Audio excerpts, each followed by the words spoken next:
কে কার খবর নেয়? স্বার্থপর এই দুনিয়ায় কেউ কারো খবর নেয় না দোস্ত। এই স্বার্থপর দুনিয়ায় কেউ খবর নেয় না।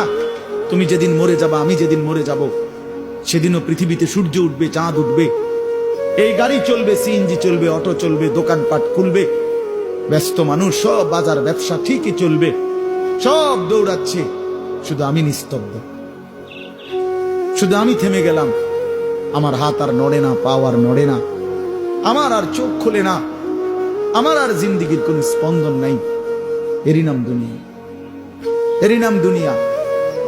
বিকাল বেলা যারা জানাজা পড়ছে, এই স্ত্রী ছেলে কাঁদছে সারাদিন বাপের জন্য, স্বামীর জন্য, এই মানুষগুলোই রাত্র 9টায় আবার পাশের বাড়ির থেকে রান্না করে আনছে, এরাই পেট ভরে ভাত খাইতেছে। এর নাম দুনিয়া, এর নাম দুনিয়া, এর নাম দুনিয়া। এই মানুষগুলো তো একদিন উপাস থাকলো না, আপন সন্তান, আপন স্ত্রী। তাহলে ধোকার এই দুনিয়া কার জন্য সাজাইলাম? কার জন্য বলেন, বলেন কার জন্য? ইয়ালামুনা যাহিরাম মিনাল হায়াতিদ দুনিয়া ওয়া হুম আনিল আখিরাতি হুম গাফিলুন। আল্লাহ বলে, বান্দা, দুনিয়ার জীবন তো খুব বুঝলা, কিন্তু আখিরাতের ব্যাপারে গাফিল হয়ে রইলা।